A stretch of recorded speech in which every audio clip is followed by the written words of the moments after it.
be a good hockey player, show up. Your biggest promotion is the way you play hockey. The biggest, we get this all the time. You got to see this kid, or you got to see my son, and they talk, talk, talk, talk, talk. You see him. It's like it's hardly ever someone that you went, wow, like I'm glad I listened.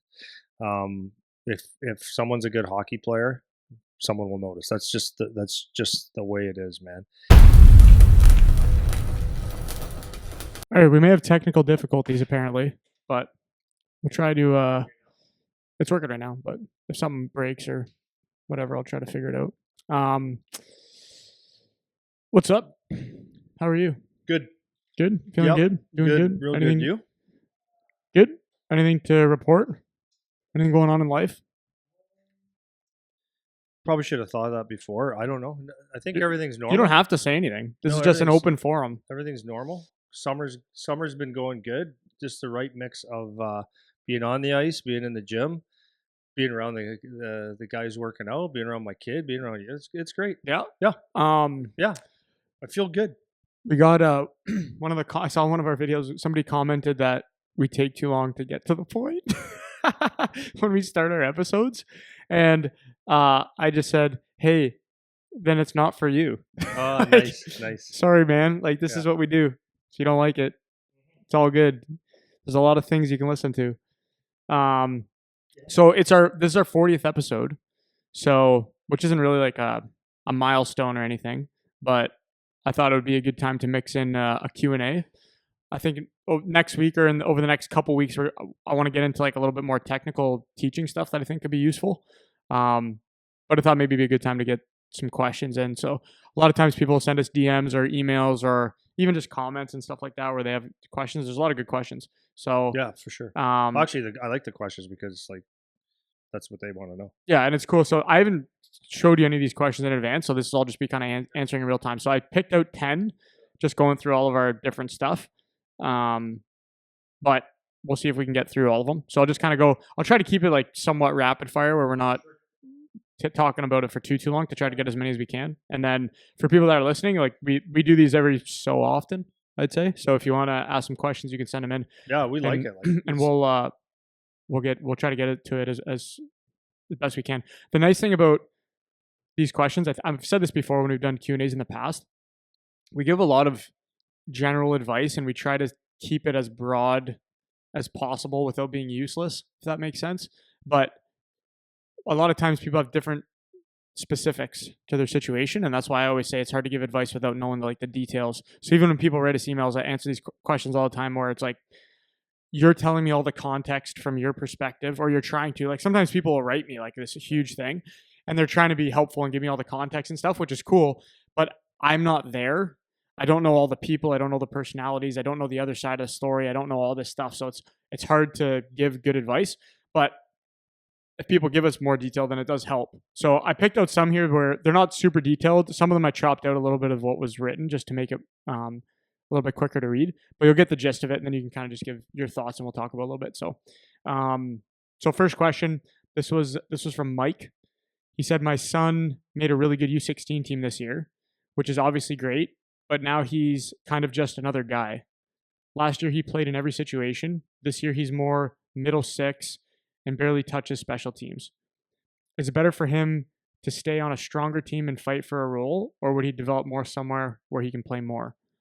So I'm assuming this would be like a projection for this upcoming year that he wouldn't be necessarily on special teams or one of the top guys or whatever. So he's on a good U16 team. It actually says where he's from, but I just don't want to say it because it's a little too close around us. But so he's this upcoming year will be U16. Yeah, that's how I'm interpreting it, and they're in Ontario, so it'd be like Ontario kid U16. So thoughts on that? Just the general thoughts on so that type of scenario. So I think like you said before, if you're missing out information, then we can only give so much advice, and it's not necessarily applicable to every person. But let's assume that based on the question, he's made a U16 team. It's pretty good. That's the question, or that was the comment, right?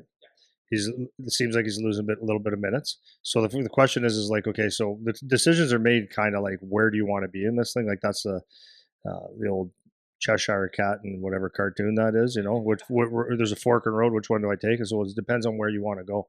If you're trying to make a if you're trying to obviously get somewhere, then your decision making is a little bit more critical, right? Right.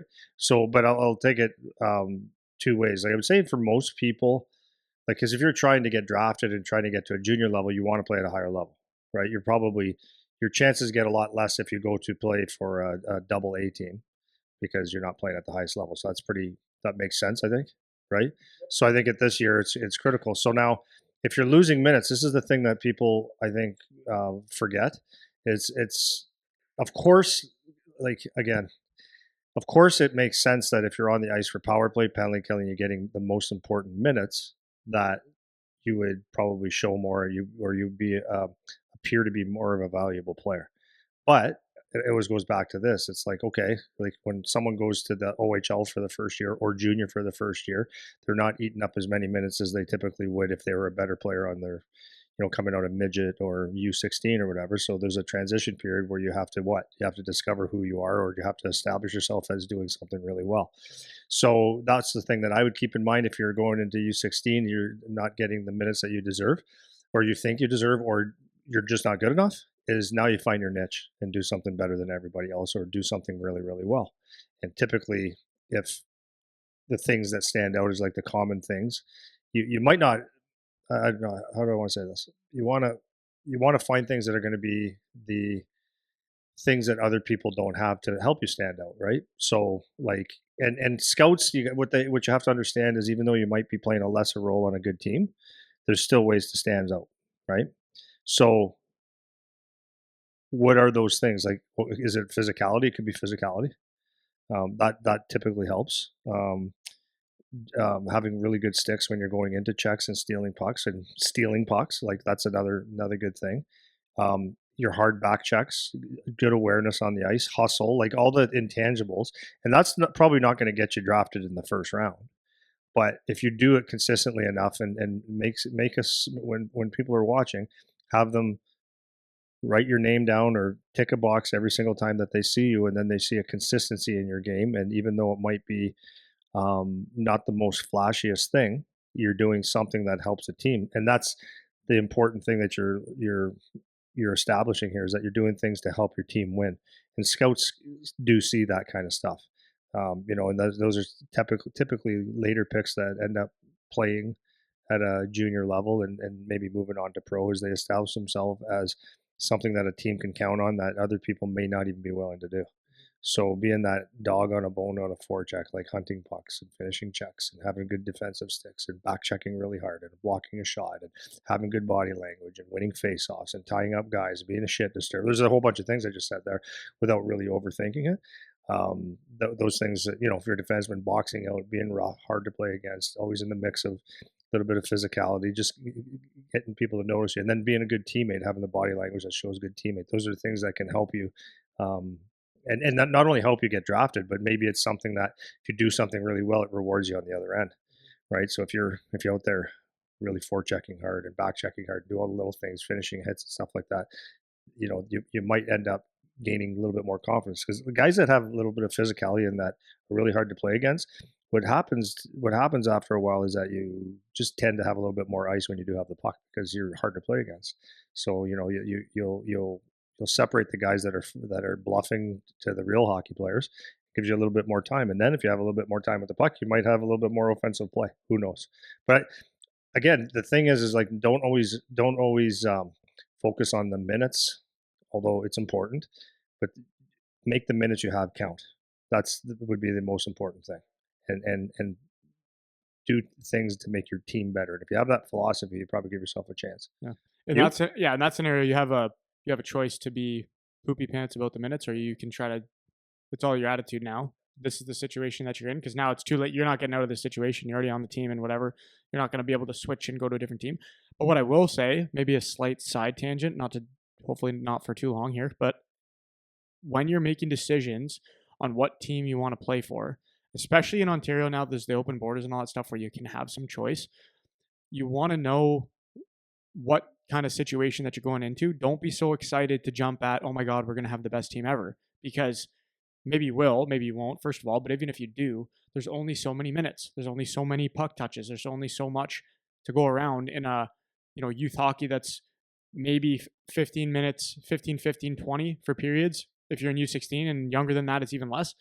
And so I think it was Sean Murphy that was saying um, at the Matterhorn thing when he was on stage, one of his answers was just because he's a scout there for Owen Sound.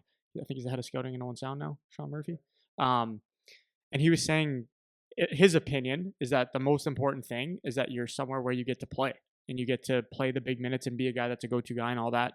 And I'm finding myself getting more and more on that side of things, because now for the last couple of years we're seeing what happens with the super team stuff. And like we were talking about one of the teams across the border like several episodes ago, and how like just riddled with conflict. And this is like was one of the best teams in probably the world for their age group, and just nothing but issues from what people say, and who knows what people say, right? But the rumor mill, that's what people talk about. So just something to keep in mind, like before you guys sign stuff or join a team, or you get all excited that all these good guys are going to come to our team or whatever. It's like there's only so many people that can be the superstars. That's just the reality. So if you can maybe be on, and that doesn't mean go to a dog shit team that loses every game necessarily, because maybe that's no fun. But depending on the personality type, like maybe you go to a team that is a mid-pack team or a little bit less, and you're a driver for that team. Like for your long-term development, that might actually be a better move, right? So just be intentional about that stuff and be careful about that stuff, because even with guys that are even for my team, for the U18s, it's like everyone's was all excited, like, oh, we're going to get all these good players and stuff, and then it's like, oh, wait a minute, now we have all these good players.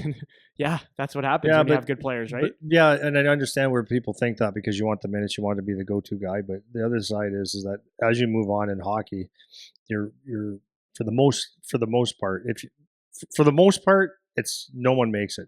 For the next most part, if you make it, you're really you're the top of the top.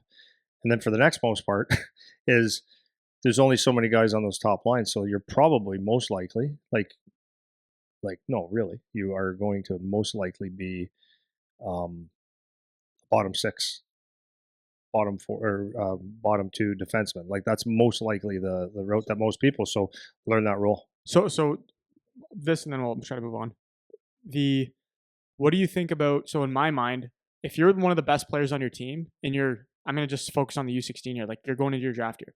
If you're the best player on your team, or one of the best players on your team, top 3, let's say, I would say for most teams in AAA, those kids would probably end up being the ones that get drafted if you're one of the top guys. As a general statement? In general, yeah. Is that a fair statement in general? Yeah, general. Because you see a lot of guys that are perceived good at best guys on their team that don't, or they get drafted way later than they ever thought. 100%. Okay. No question. With all the caveats, as a general statement though, if you can go be a top 3 player on a AAA team, that's probably your best opportunity. So from that lens, not that getting drafted is the most important thing though. Like there's a lot of caveats around all this stuff, but just keep that in mind. Like if you're looking at the roster and there's 8 guys that are obviously going to be better than you, like I think of this even as a coach. It's like sometimes other guys are having great games, but they're still just not as good as this other guy. And if we need a goal, or I'm going to default to the guys that I'm most confident can get the job done. And that's just the reality of running a team. So just keeping those things in mind, I think could be useful potentially. Next question. This was, I got this in an email from a little while back. So the gist of the question, I struggle with the car ride home. And this is coming from a mom. I struggle with the car ride home. When my kid is upset after a bad game, I want to help, but I probably end up talking too much. What should parents actually say after games?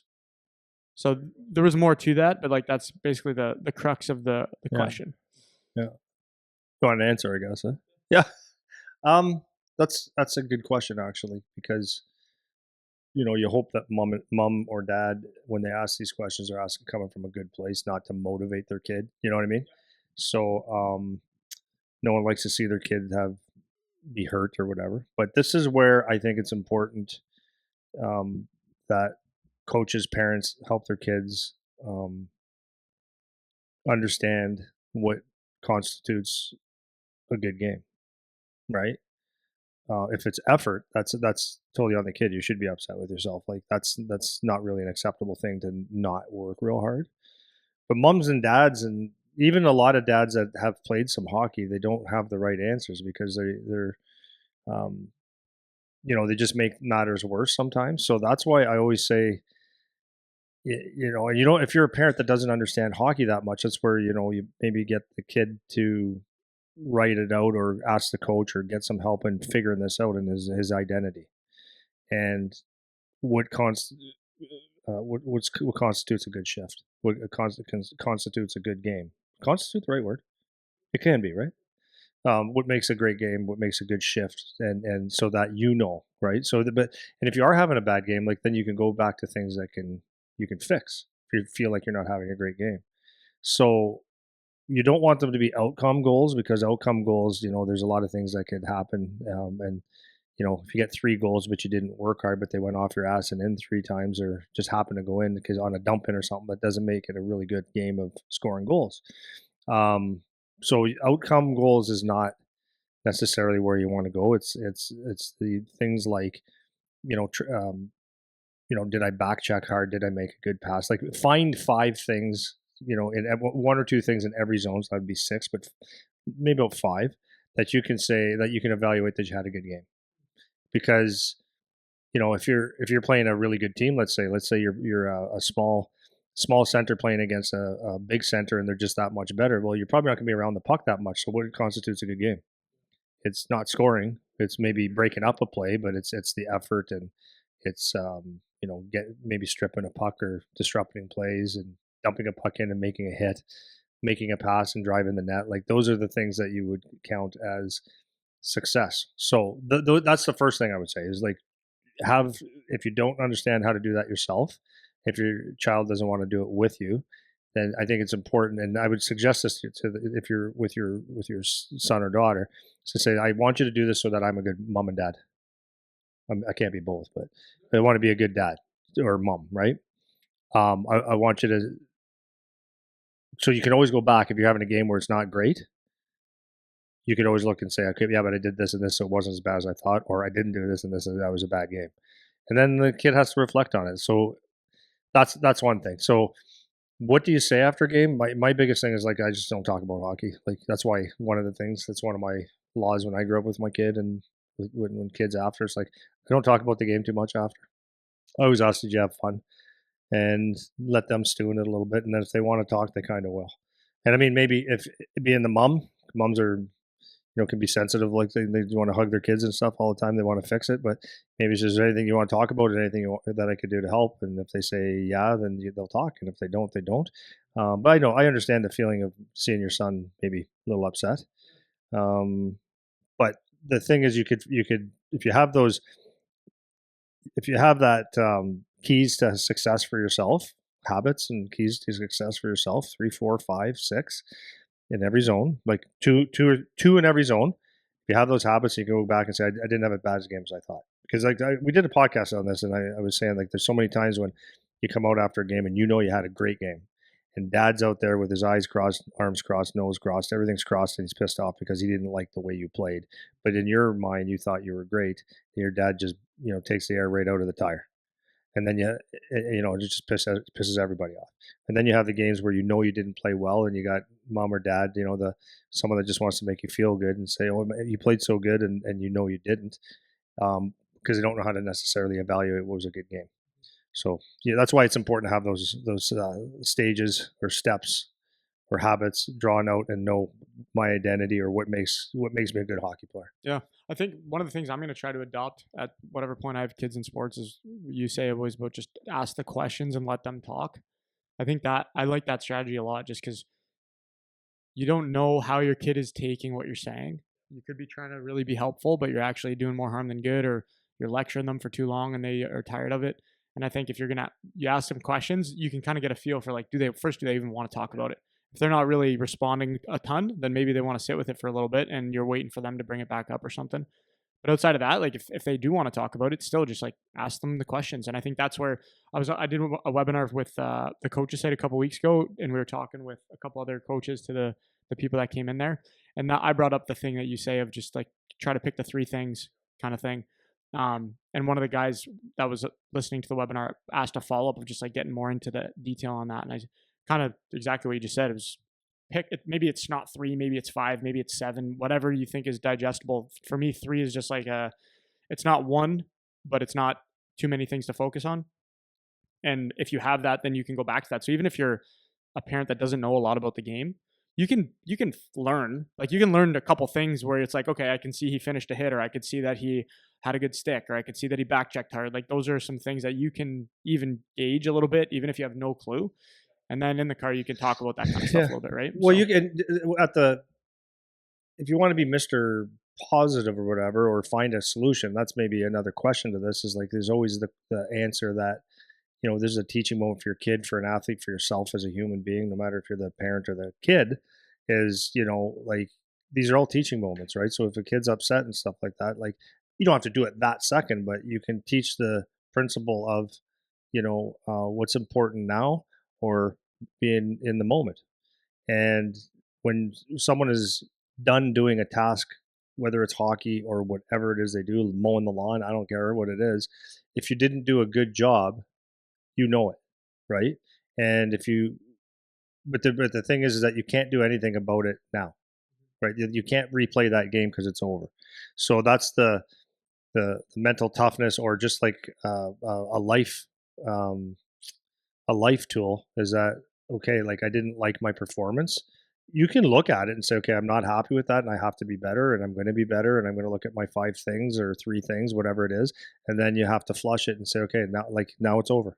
We have to forget about that. We can't dwell on that, because dwelling on that is only going to make you miserable, and um, it adds stress in your life that you don't really need. So, everyone's allowed to fail. That's the one thing that, the first thing I'm going to do with my team when they get here in video or whatever is I'm going to show a video of NHL players just absolutely having a terrible time. The Patrick, whatever his name, that played for Dallas, that had an empty net that missed. It's like it hit a rut. He's not a bad hockey player, right? And just go through things like that just to show that you're not gonna be on your best every day. You're gonna make mistakes. And it doesn't define you to make mistakes. It also doesn't define you to have one glorious moment.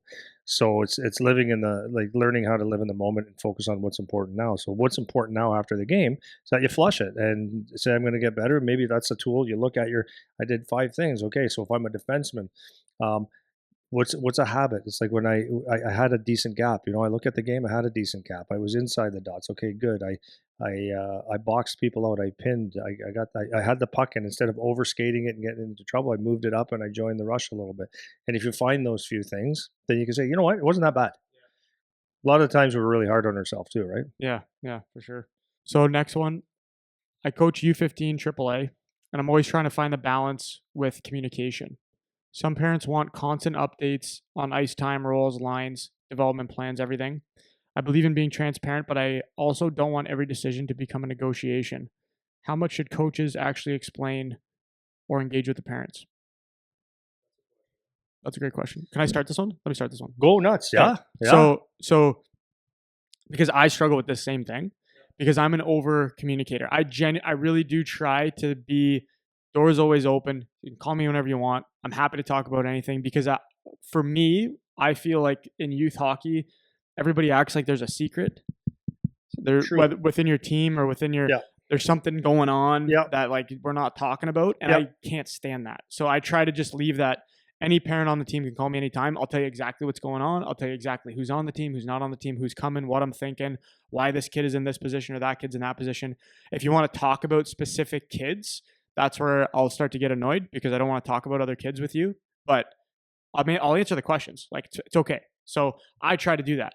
But then you definitely can get to the point where it's like everybody questions everything all the time. And I do know that you can never make people happy. There's always going to be complaints. There's always going to be issues. There's always going to be things that people don't agree with. And so trying to thread that needle is very challenging. But I do land on this side of things where like the transparency, open door policy, anybody can call me anytime, ask me what's going on. I really do try to do that. So for me, the way that I take this question is you just have to be strong enough to know where you draw the line of what you're willing to tolerate. And I think that can be difficult, because once you open the door, then you'll get the pain in the ass that's on your hip all the time. So you have to really try to figure out where your line is, and I think you need to establish what the line is. I think the part of that is at the start of the year, the way you communicate with the parents and what your expectations are and how you operate. I think that's important, which is something that I do. But there is a time where, like for me, you don't get access to me all the time.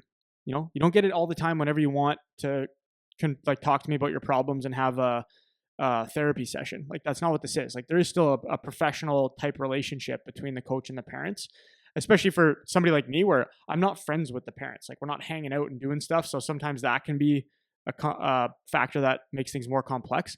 But for me, like I try to be very open and honest and transparent, but I also know like this is my line of like, we're not actually friends in this scenario.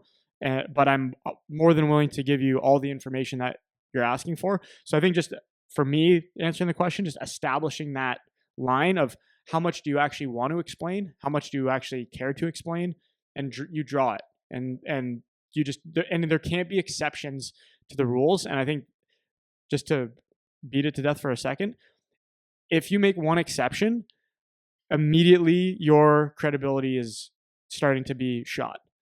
So however you operate, it has to be consistent, and that is as best as you possibly can. Because as soon as you have a crack in the armor of like, oh, well, this person gets a special treatment or this person gets an exception, then you're going to start to run into conflict from the parenting side. So those are just my thoughts on it. No, and that's great. I'm on mostly the same page. I like the thing is like I've seen people in youth hockey that coach and they do not talk to the parents at all. And I don't think that's right, because it's not junior hockey, it's not pro hockey, and sometimes parents just need to know something to make them right. But having said that, so look, I'll stick to that in one. Hang on. How am I saying this? So I have no problem talking to parents, but as you said, we're not. There are people out there who will find a way to get your attention, and they could do it in the nicest way, right? So like you got to be careful how you do things. Like they pop in just to say hi, bring you a coffee, or hey, you're out on a tournament, and we're gonna grab your meal, or they try to get together for a beer and stuff like that. And like it's all nice for the most part. Most people are nice, but you do have people that like, now you owe me one, or see, I've been nice to you, so now I have access to talk, or that's their vehicle with a hard H, a vehicle to talk to you, right? Like just to open a door. You can see a lot of it a mile away.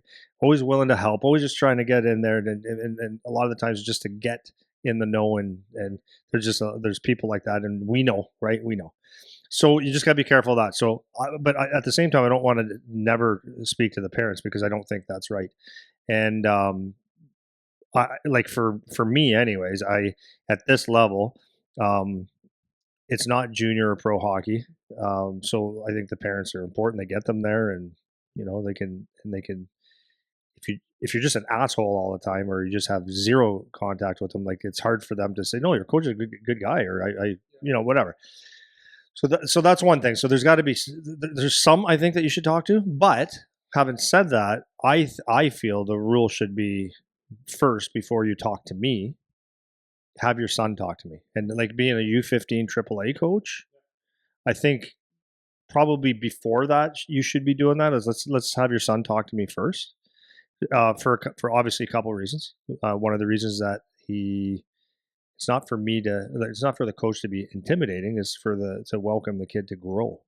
Right, I'm going to grow by asking a hard question to a coach. It might make me scared, and the player himself is going to find out that the coach is actually an approachable person, or he might look like this older person that's in control of your life, but actually cares about you. So there's a lot of levels to why that's a good thing.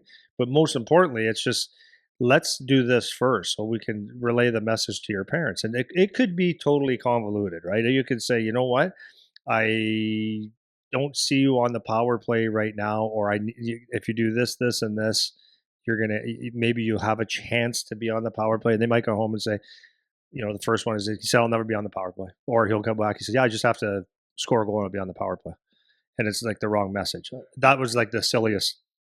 Yeah, I get the point. But right, you get the point. So, but then on the second time around, or if the parents aren't clear, say, can I just rephrase that conversation or wrap it up or just yeah, no problem, and just go over it a little bit. And this is what I said, and like I think that's the first step. And then after that, you know, but you could definitely get over like they don't if you give people access, like as you said, you get what you tolerate, and if you tolerate anybody calling you at any time, then it'll never stop. And so that's one of the things. Like, and I've told some of our coaches, I'm like, you're gonna get in one. Like, it's how do people get access to you? It's like just a text. It's a text. Got a funny thing for you. I saw this, or oh, the roads are pretty bad. Careful. I know, but they're some people just that's their way of getting in, and then they start communicating with you. So just yeah, I would say you gotta separate yourself a little bit, and then worry about the kids first, and then because at the end of the day, you will bend to parents all over the place, and in some cases, sometimes you should. I guess I don't know, but that's my thoughts. I talk to the kid first. Yep. Cool. Um, Next one. My daughter has talent, but her confidence is all over the place. If she scores early or makes a good play, she's flying. If she makes one mistake, she shuts down. How do you help a player become more emotionally steady? I'll start this one as well, because what a learning curve it has been having the girls' team. So I think this one, because this was again a mom, and she was talking about her daughter, and there are just differences in how you're navigating your approach with the girls versus the boys, for whatever reason that's the case. So I have a hard time answering this question personally because I'm not a girl, so I don't I don't No, yeah no so no, I don't have the same mindset that most of these girls have, and I saw it firsthand this year, the difference, and I can feel that my approach is also different. So on the one hand, um, a lot I know, like when I talk to Mary, for example, too, there's a lot of areas where things are exactly the same, where it's like there shouldn't be any difference. It's like we're doing this with this, we're doing this with this. There's no difference. When it comes to the individual players, and when you want to talk about things like confidence, you want to talk about things like any type of emotionality to things, now it's super individual. It's super individual. So the first thing I would say on this is you need to figure out the reason, like why is there such a big mental swing between the positive and the negative? So is there she's scared of being judged? Is it that she had a bad experience with a previous coach? Is it that she really doesn't understand what makes a game good versus not good, and she just latches on to outcome success? Like, what's the reason for the shutdown? And I think you have to start with that before you can figure out how to solve the problem. So if you're saying that, because I remember this too, like if I used to do this as well, and maybe there's a similarity with all athletes or anyone. If you get an early bounce, like I remember if I scored early in a game, or had a good play early in a game or something, my I could feel the zip start coming in my game. But I didn't have the opposite. Like if there was one mistake or something I did that was bad, I definitely didn't feel myself drop all the way down to shut down, and now I can't play and the rest of the game is off. So I guess for me it would be starting with like what's the reason for the shutdown? Like what is it? Is it a person? Is it within her own head? Is it because she doesn't have a good understanding of what the issues are? And then from there you can start to figure out, okay, how do we address the problem? Because maybe it is, we talked about the three things. Maybe it is having those anchors that she can get back to the bench to, and think about those things that you guys talked about, and you try to break that mental pattern. And then this kind of branches, I don't know where you're going to go with this, but this kind of branches into that mental toughness 101 thing of like trying to figure out what the best way is to be able to brush things off, positive or negative. So if it's a good thing, not getting too high. If it's a bad thing, not getting too low, and using some of those exercises from a mental toughness kind of psychological standpoint to reset yourself mentally in those moments throughout the game or whatever. So that's just where my brain goes. yeah. No, I know you were focused on, because there was a question from a female player. I know that you focused on the female side, but like the only thing I would say to that I don't think it varies from what you said, but um, is for me coaching, like the only way I can approach it, like yes, I'd be sensitive to like there's different reasons why someone might have emotions and stuff. That's why I think it is kind of good to know your team, because if there's a tragic thing that happened in the family and they're emotional, that may only make sense, right? But if that's a pattern, they just go up and down, that's a different thing. So my thing with someone that has a pattern like that would be like, for me as a coach to approach it would be like, I know there's a lot going on, because like it doesn't matter at life, like at work with you, right? Like you have a lot of stuff going on, but we got to do a podcast today, and you got to do it well. We got to do it well. Like we could sit here and tell all the people that listen, we're just not feeling well, so this one's going to suck, But please understand that it's true. It's Yeah, true. yeah. It's got to be it's either going to be good or it's not going to be good, and that's it. That's all. So your expectations as a coach or as a as a coach or as a parent even is to say like you got to figure that part out. So again, that goes back to those habits, right? So because you had a good bounce early in the game, yes, of course that's going to make you feel good, and you get, okay, let's try to get another one. Yes, but again, the outcomes are one thing, and if you attach yourself to scoring goals or whatever the things you do well, um, is if that's what makes you in a good mood or want to play, that's gonna understand. But you got to be able to play in the adversity or when you're not, things aren't going well. So again, going back to it, what are those 3, 4, 5, 6 things that make you a good player? Because you're gonna if you go up and down based on the positives, then just quit. Actually, just quit, because there's going to be a lot more positives. Like hockey, I've said this a million times. Hockey is, if you're going to be a good player, it's about getting to your next disappointment. I would say that's probably the same thing in life. If you get to your next disappointment with a big smile on your face, and it's not fun, but you know that it's coming, and if you can do that, that's great. So the mental toughness thing again, yes. How do you fix it next shift? I mean, like, I'm not trying to beat a dead horse here, but like, how many shifts might you get in the game, right? If you're whatever age this person is, one bad shift doesn't make it a bad game. You can fix that the next shift. So what can I do to make it better? Right? If you're out 2, 3 shifts and it seems like you're doing circles, well, okay, you go back to the bench and you say, okay, that's done. I'm changing it. Right now, I'm going to have a great shift, and if it's offensive zone, I'm going to get a hit. I'm going to drive the net. I'm going to back check. I'm going to do something to change it. And you can do it. Like, you can do it in 2 Yeah. seconds. I think it's useful to, if you haven't done mindfulness type of like learning things within that realm before, like maybe as parents you haven't done it, but particularly for the kids, if you've never learned some of those strategies though, I think that really helps with the emotional stuff. Like, because for me, learning to detach from certain things, it really helps you to just execute the thing that needs to be done, not focus on how you feel about it. So this is kind of an unrelated example, but maybe it'll illustrate the point. I was talking with somebody on the weekend, and they were talking about their diet, and they were saying how when they're eating, like, mentally, they just want to eat what tastes good. That's what the mental part of it is. They want to enjoy it. They want to like it. They want it to be, this is worth eating pretty much because it tastes good. And so I was explaining from my side how I understand that fully.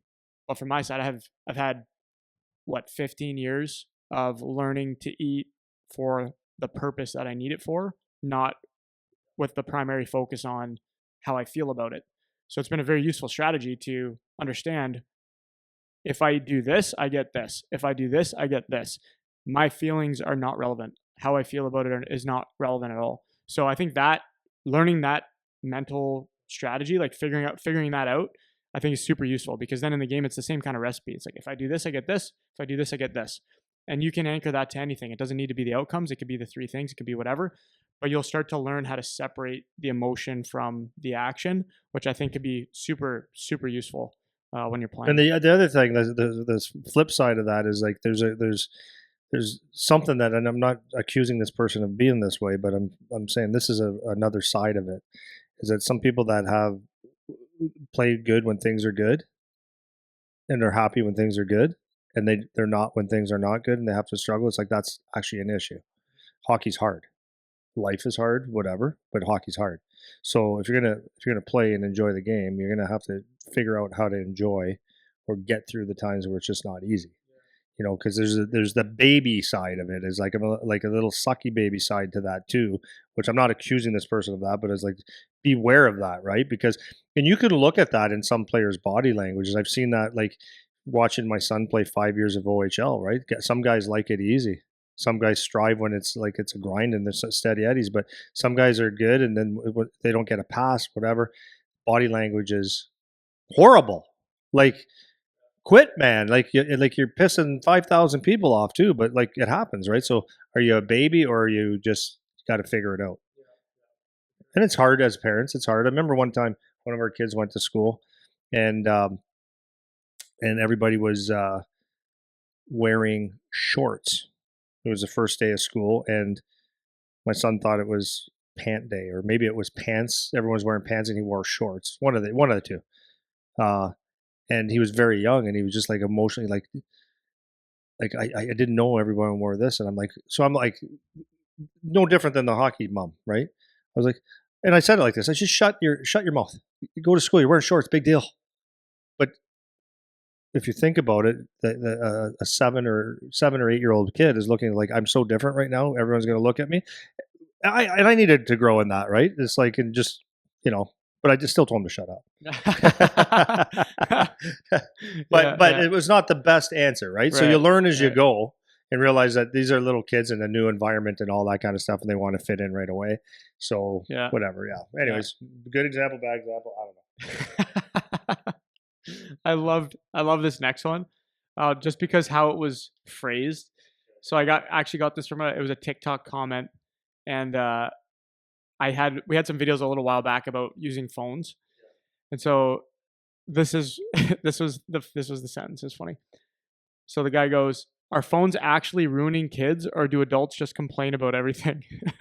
Serious question. I see kids watching highlights, learning drills, following college commitments, and all that stuff, but I also see them comparing themselves nonstop. Where's the line? That was a fun question. So I like that start of it because the first part of the question, are phones actually ruining kids, or do adults just complain about everything? There's an element to that I think is true, where everything is made to be the biggest deal ever. There's an over optimization movement where everything needs to be perfect all the time. There's a everything's killing you movement where nothing is good for you and everything is bad. Uh, and I do think you can go down that rabbit hole where everything that you do is terrible. And I think the phones are much like that. We did that episode that we did about the phones was, I know I talked about that, where like what a tool to be able to use, like to have that access. And if you can figure out how to use it appropriately, I think that's super useful. If you get sucked into the shit parts of it, which most people do, like I'm guilty of it. Everybody's guilty of getting into the doom scroll and all that stuff. But at the same time, it's what a useful tool. So where do you put the line for you? Like how you think about the phone use and stuff like that? I wish we didn't have them. I wish we went back to the old telephone. But like I'm 57 years old, so but no, obviously they're good tools and stuff. And I don't really have much of an opinion because you just sound like a cranky old guy, or you sound like I don't know, you're caving into society or whatever. But here's what I honestly know. It's like you and we're most people I know are pretty dialed into life, like pretty good. But you give them 2 seconds, they're on their phone, and you can scroll for 20 minutes to an hour or two and forget where you were. My brother-in-law and I were just talking about that because he's talking about his son and how it's like at every second just the phone, and they're doing all the stupid stuff. And I'm like, I don't know what to say. Like I don't know what to say, but like you can set rules up, which I think you should. Like I'm not everyone's dad, but this is what we did with our kid. Like it's bedtime or at whatever time it was at night. It's like the phone goes on the counter. You don't look at it. It's done. It's a done deal. We're the parents. You're not doing it. That's it. That's all. Maybe we're hard asses. Maybe we're not. But we knew because we were the adults that we were the ones that have to raise our kids. And my wife and I's opinion was like, if you're going to scroll and look at a bunch of shit that, not that we want to control everything, you're going to see what you see anyways.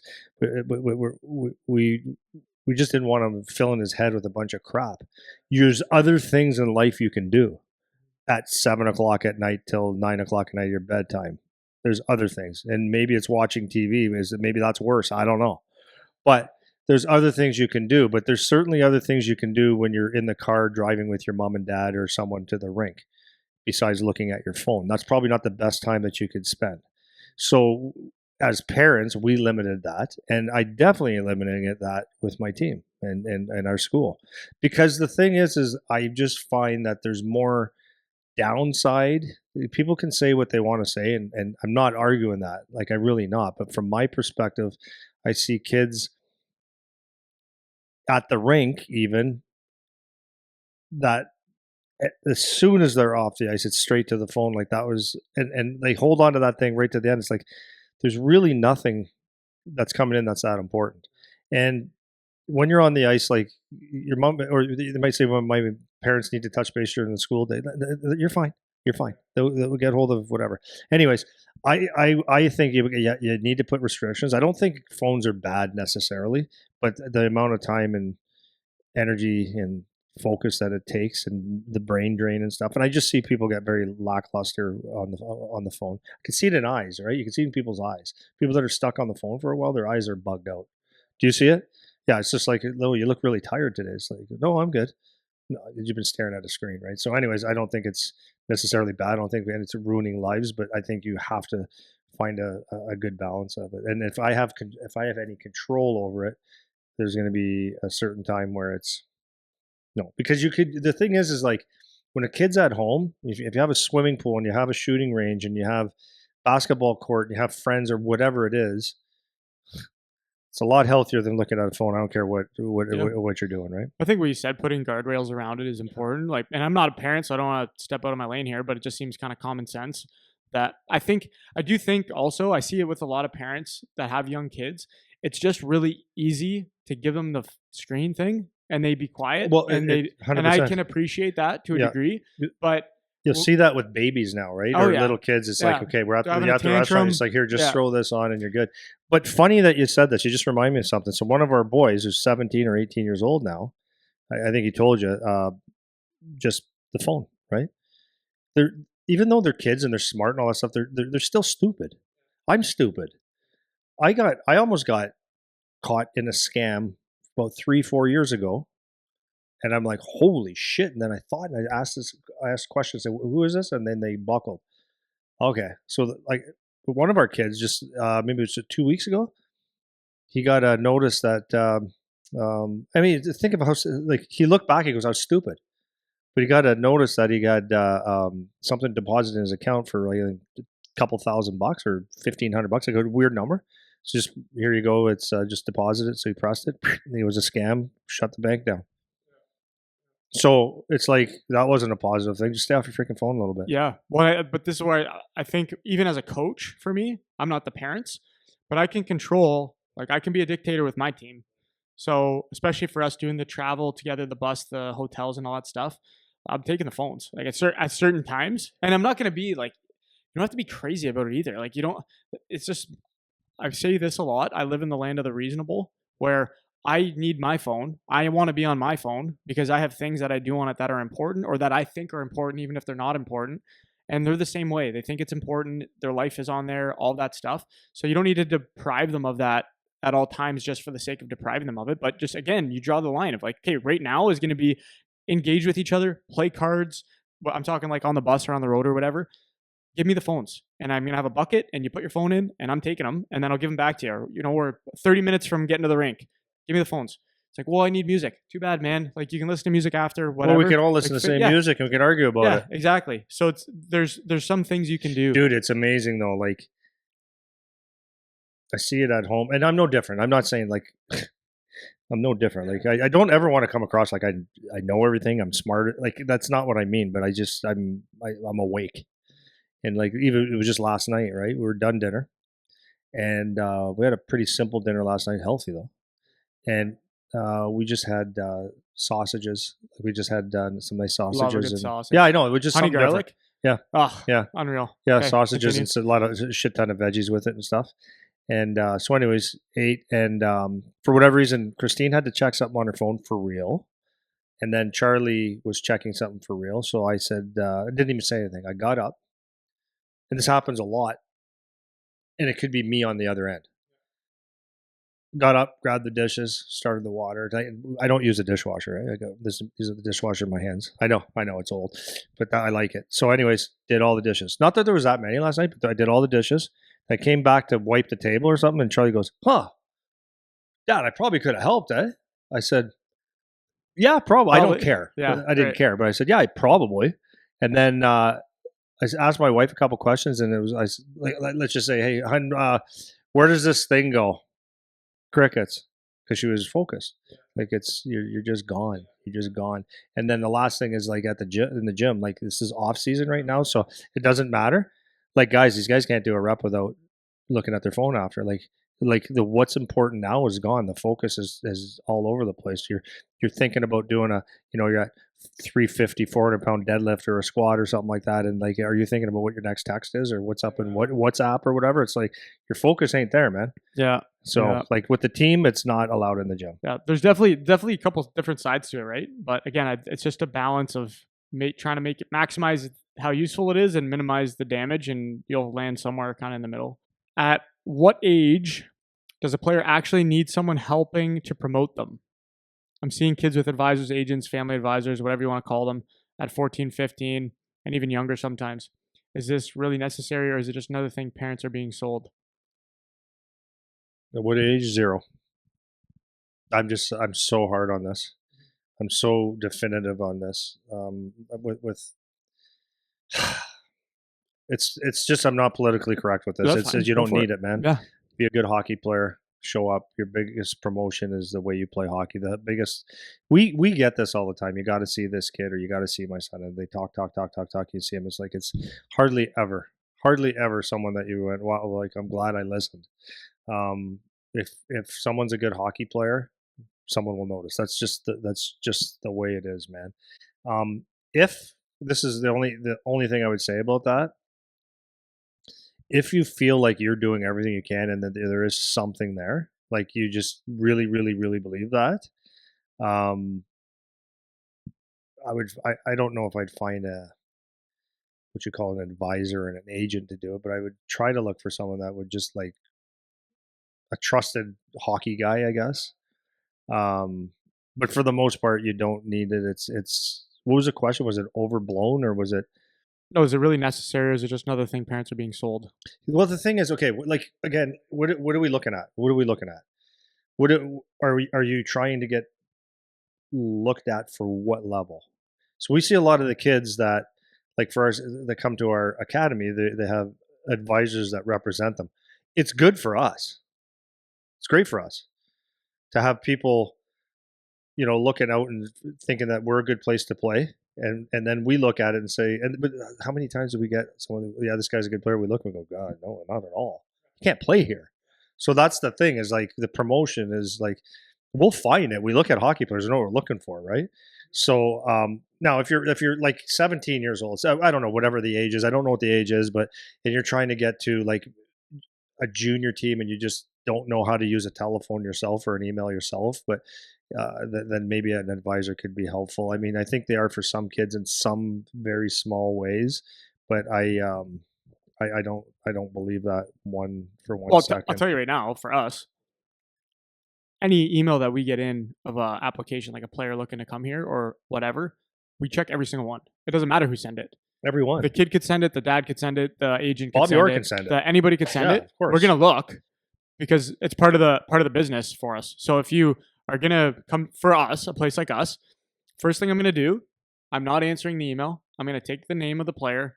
I'm gonna put it into Instat. That's the first thing I'm gonna do. I'm gonna look at elite prospects and then I'm gonna look at Instat. Elite prospects give me some general information. Instat gives me shifts. If I can't find information on that, then like you're probably not a guy that's playing at a very high level at a first place. If you're an international kid, then maybe I'll ask a couple follow-up questions because they don't have the same tools that we have necessarily. So it doesn't matter who it is. For me, what I've heard as being helpful for some families, I've heard this multiple times, is some of them are like, this person, my advisor, agent, whatever you want to call it, has been very helpful because we don't know anything. And it's helpful to have somebody that can help us filter the information. Then the obvious next question is, how do you know that it's a good advisor? How do you know they're credible? How do you know whatever? But at least I can give credence to that line of argument of this person is helping us to navigate decision making because we legit don't know. If we came to you, Andy, and asked for information and you told us, and we went to Johnny down the street who's a complete idiot that doesn't know anything and he gave us information, we actually wouldn't be able to tell what makes sense. So that I can see that. I can give some props for that. But generally speaking, if you ask enough people the right questions, you don't need to pay for a service. It's just not necessary, right? If you want to because you feel like you have a reason, that's fine. But the question is it really necessary? No. Is it just another thing parents are being sold? Kinda, like to a degree, because they're running a business and want to make some money and they see people need help, getting around or whatever, and they're trying to fill that gap to a degree. Yeah. So it's one of the biggest things. Like we get this. I have conversations just they pop up all the time with people, and that's one of the things. And I know people don't maybe really understand what they're saying, but like how many times people will say, you got to get promoted, or it helps you get promoted, or connections and all that stuff, and it's like that's not what like. Yes, maybe once in a while there's the connection, or the someone does a favor, or they believe someone, like they just give the guy a chance. But you want to go to a camp and just get a chance, and the guy's like, I already know he sucks, or just do me a favor. It's not the kind of players you want to come. I mean, you could take a look at anybody, but you got to be a good player, man. You just have to be a good player. The other stuff is like it's just not real, man. It's not. Um, I forget what tangent I was going on there, but oh, that's what I was going to say. Promotion. Like you need an agent because they help you promote. Like what kind of promotion does your agent do? It's like I can tell you that this is like this, 100%. Charlie has an agent, right? And we knew going in that what we needed the agent for, and it wasn't much. And that's no slight on Ian. It's like from getting drafted to going to the NHL, there's 4, 5, 7, 8 years. The only thing that Ian can do is if that would have been, yes, there was a couple of things where he just talked as we're friends and stuff, and he said, he reminds me of this path that went on that I had, like like one of them was Barclay Goodrow, and he says that all the time. It's like, okay, cool. What else did he promote? No, he doesn't go around going around to teams and saying, hey, you got to really watch this guy. They are. They either like him or they don't. There's nothing he can do. He's a great kid. He does charity work. Like, doesn't help him in hockey. Like, there's nothing you can do to promote them. The promotion comes in playing. Did he hit? Did he fight? Did he score? Did he backcheck? Did he shoot? Does he make a presence? Is he one of the best players on the ice? If he's not, no one's interested. That's it. That's all. Where the agent has become doing his job now is my son has a contract. We don't know. I'm not a lawyer, right? But he's been around that world and knows like the negotiations, what's good and what's bad. Is he overpaid for it? I don't actually. I'm joking about that. No, he's not, because now he's getting paid for what he does well. And now, what's he going to do? Promote? He can't promote him now. My son now is going to go play pro hockey now, and now he's got to. What does he have to do? Promote himself. How is he going to promote himself? Well, he's going to have to hit someone, go to the net, backcheck hard, score some goals, make some plays, not be a chicken shit, like do all those things. And if he doesn't, there's nothing in the world you can do to promote him, right? And that's at any age. And people can argue that till till they're blue in the face. You can argue all you want. I've seen this a million times. Well, just take, because I just got an email from Eric Bolton, right, or a text, and just from the other side of the coin, right? He was an NHL player. He scouts in the NHL now for the Islanders, and he just sent me a text, and both his boys are playing pro hockey. No one promoted them. In fact, this is with the utmost respect, because I love that type of player. Everybody, when they came to the London Knights, was bashing them because they were just thugs, and people don't understand hockey. But a thug in hockey is a really important piece of your team. Yes, and when they were on the ice, everybody had their head up, and they both are playing in the American League this coming year. And Sawyer has played a couple years in the American League now, and everyone said they can't skate, they can't play, they can't do, but they promoted themselves. How'd they promote themselves? They went on every shift. They tried to take someone's head off every single shift, and they would fight anybody, anytime, anywhere, and that's how they promoted themselves. Would they have promoted themselves through stick handling? No. Scoring goals? No, but they served a purpose, and that's how you become a hockey player. There's no one else is going to do it for you. Nobody. Be the nicest guy in the world. You can have all the connections in the world. I've seen people that have connections, some very, very prominent hockey players, and their kids don't make it. You know why? Because that doesn't work. At some point, it runs out. You can give an opportunity here and there, but you have to be good enough. There's nothing you can do to promote. Agreed. Okay, this was a good one. We're from a smaller market, and it feels like every year the best kids are being pulled toward bigger centers or different programs. With open borders and all the movement now, how should families think about staying loyal to a local team versus moving somewhere they think gives their kid a better chance? That's a good question. Yeah, it's a great question. My thing is like it's something like we talked about our coaching philosophy, how we do our business here and stuff like that. Just believe in what you believe in. You don't have to follow everybody. Funny enough, I was just listening. There's what's his name? Donskov. He's a fitness chiropractor guy. His brother coaches in the NHL. Anyways, Has he got the podcast? Anthony, I think his name is. Yeah. I listened to that. Yeah, he's What is really, it, really Pure Athlete. What is it? I forget what it is. It's I don't know. But anyways, I just went back and I listened to. I was going to tell you this yesterday. I was going back listening to one that he had Pete DeBoer on, and DeBoer went on his thing, and at the last 5 minutes, he talked about what advice would you give parents, and he said, "This is Pete DeBoer. Okay, it's not like he's 40 years removed from hockey. His kids are just kind of out of hockey right now. Maybe it's someone's playing in Europe. But he said the thing is just enjoy the ride, and you don't have to move. And he was using Ontario for an example. You don't have to move all over the place. There's a list of places that you can play as long as his arm, and there's scouts. There's someone watching. You don't have to move to Toronto. You don't have to go through 3 AAA centers to go play hockey at a different center, because if you're good enough, they're going to find you. That's Pete DeBoer. And that's something we talk about all the time, and it's just the truth.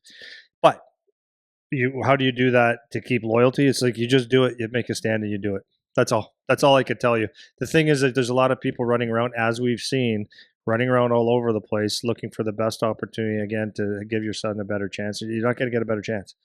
Just be good where you are, and everything will work out. You have to trust that. Not necessarily the parents, but the kid. Just go play hard. Go play hard hockey. Everything will work out. It actually will. You can't hide a good player, man. Yeah, the High Performance Hockey That's podcast. The one, yeah.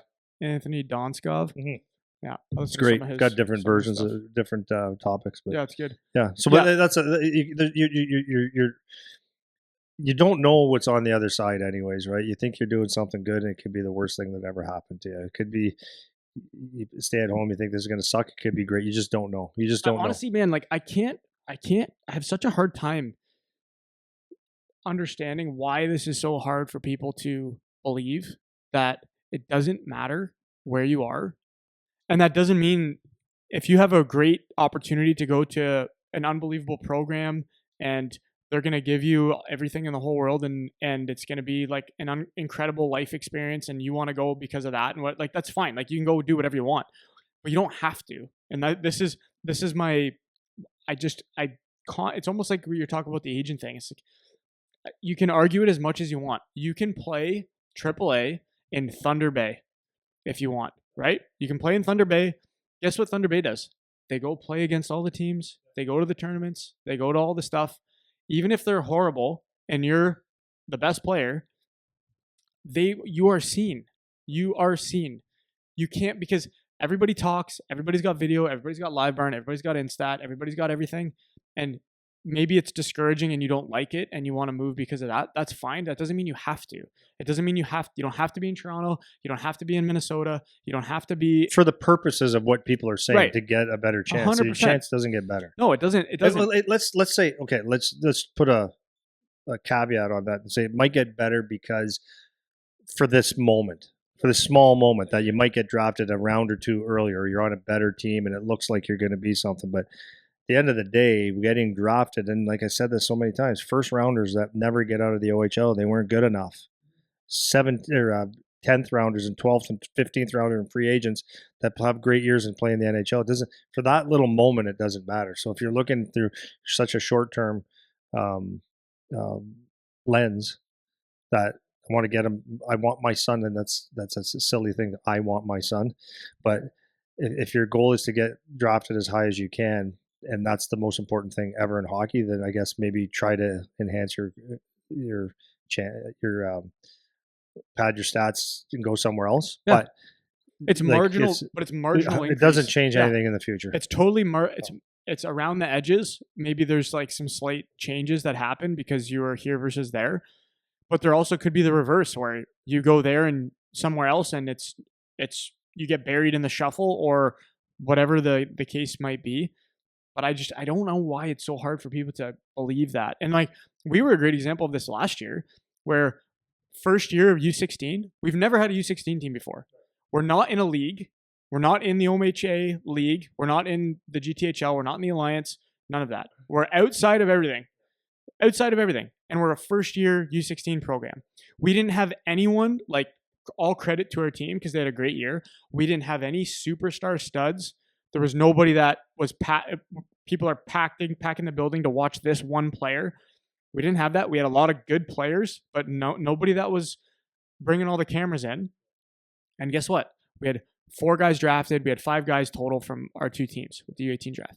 It's like, because they're trying to find these kids everywhere. There's nothing that they're not going to come across at some point. If someone's good and they're somewhere, they're going to hear about it at some point. Someone will hear about it at some point. And so I don't know why it's so hard for people to get that, but yeah, and that's one of the things. Like, it's funny every time we say this, I know what's coming. As soon as we say this, people want to argue that. I know. It's they want to argue it and argue it. No, yeah, but you need to be on a good team. You need good coach. You need this. You just need to play hockey hard. Play it the right way. Have something that is desirable. That's all you have to do. Nothing else. All right, we'll do a couple more. My son got cut from the team he wanted, and he's embarrassed. He doesn't even want to talk about hockey, and I don't want to make excuses for him, but I also don't want him to lose confidence. What's the right way to handle this?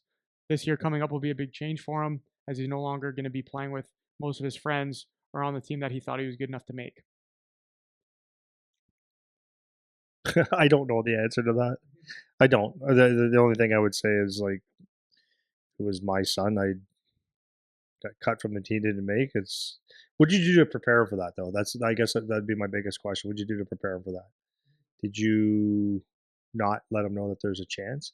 Because to me, it's like, if you went to a tryout on a team that you wanted to make, you should, I would think, have some clue where you would fit in that based on the previous year, unless he's 2, right? Like, you should have an idea what that is. And then if you think that's some of that stuff could be on mom and dad a little bit, is you got to be able to put yourself, like, insulate them a little bit, right?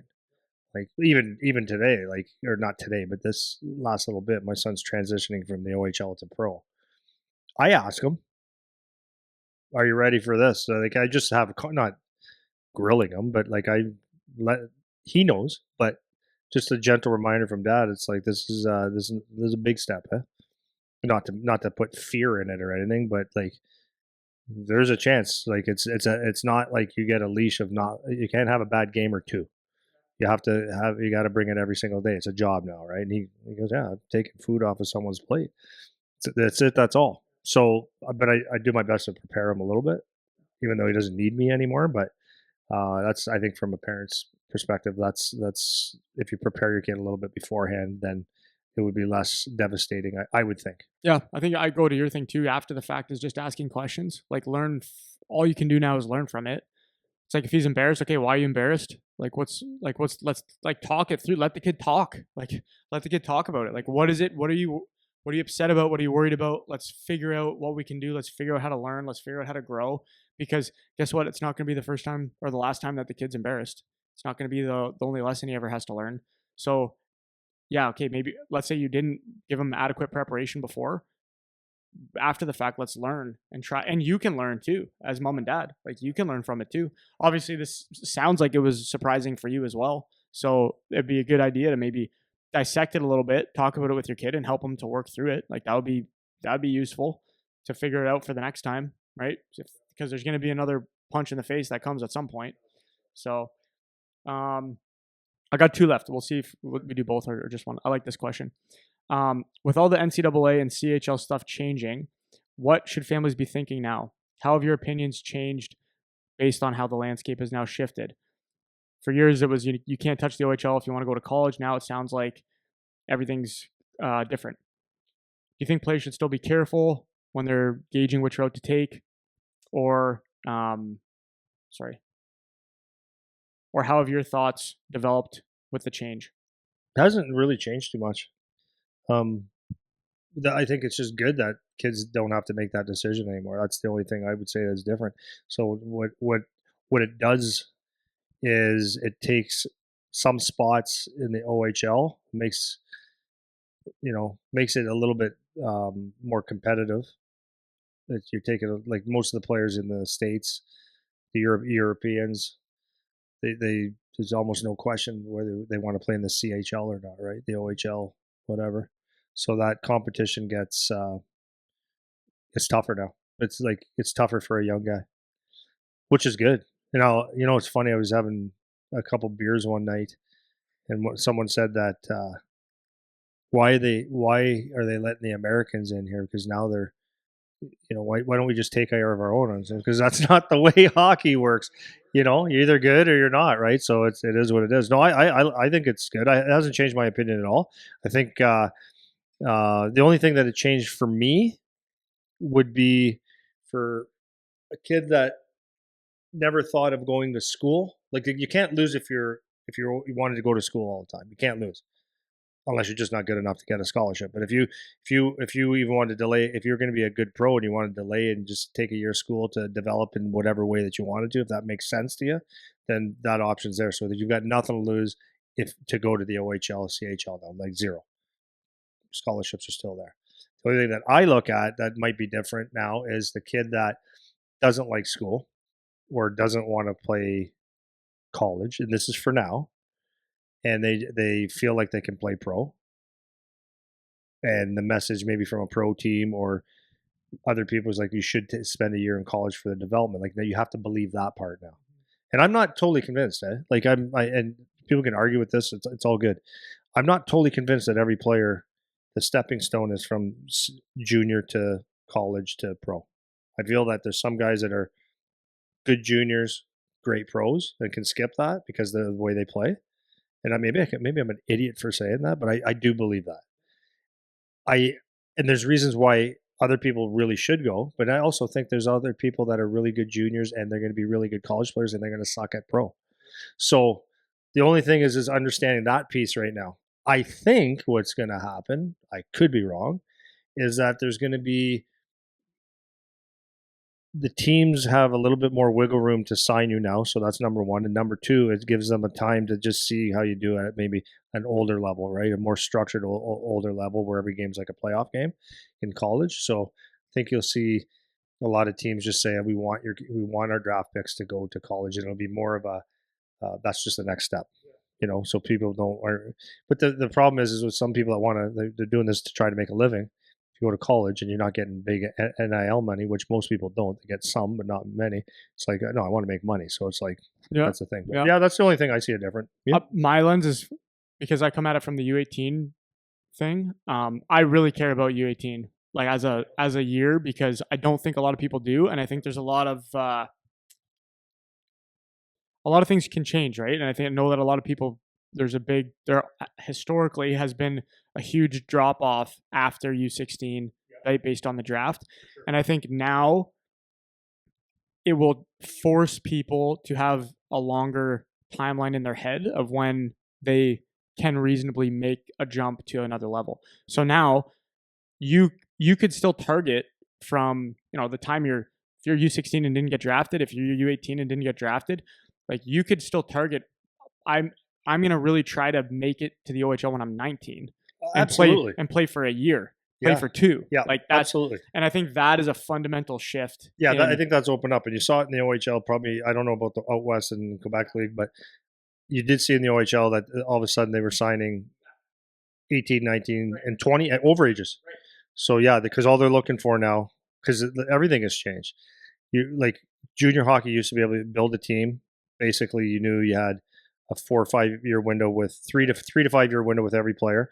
You could plan around it and all that kind of stuff. Now it's like someone might leave, someone might better come in. So now I think the teams are getting just as, I guess they have to. Like I don't want to use the word selfish, but teams have always been not as loyal as they should have been. But now a player just thinks I'm going to have a better opportunity. I'm going to go to this school. And the team is going, okay, now what do we do, right? So now it's about where's the best player? I need a right winger for today.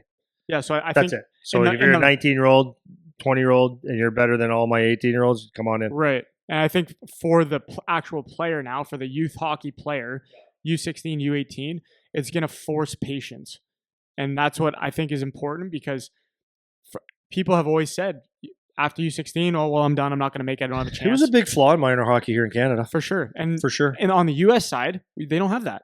They've never had it. So you play these 18U teams, which their kids will be playing, which is it's very good hockey still at 18U. And there's kids that they would be in their second year of junior eligibility still playing AAA. And that's perfectly normal. They'll tender to the NUL, they're tender to the USHL. Some of them will end up getting scholarships and all that stuff.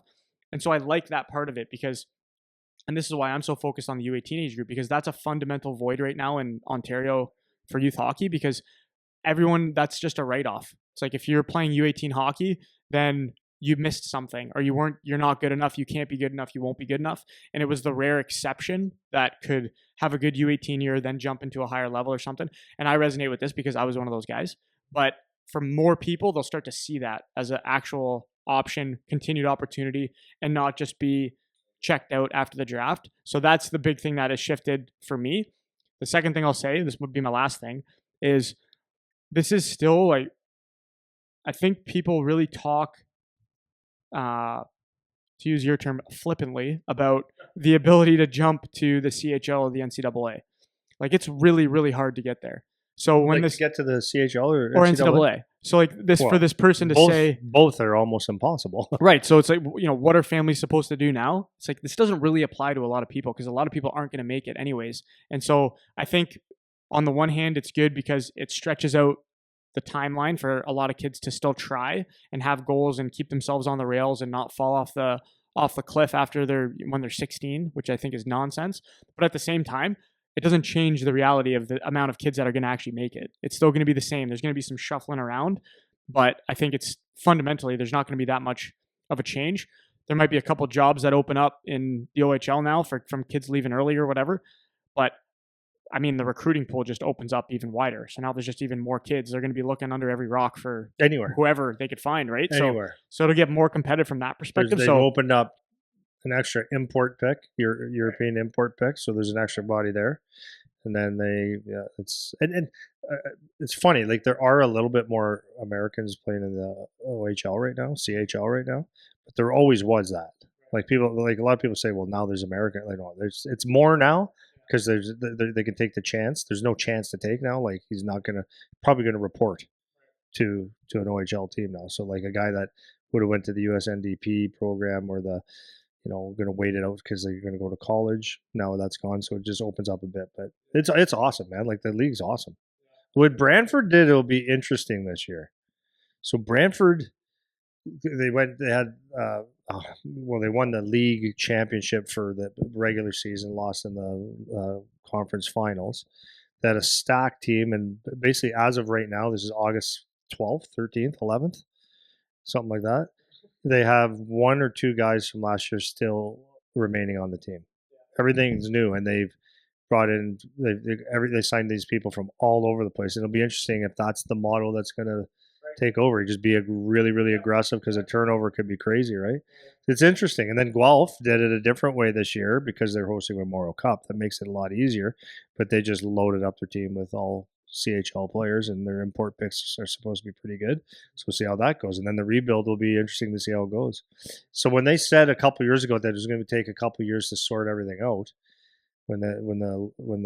so Charlie was an 18-year-old when the NCAA rule change came, and it was interesting. And then they said it was going to take a couple of 3 years to figure out how this is going to affect everything, and it's we're in year 2 now. Yeah. Going into year 3, and it's about right. Yeah. See how it goes. Maybe take a little longer. It's interesting though. It is. Yeah, it's cool to see. Cool. Okay, we're getting long, so I'm gonna probably stop it there. Hope that was somewhat interesting. So see you guys next week.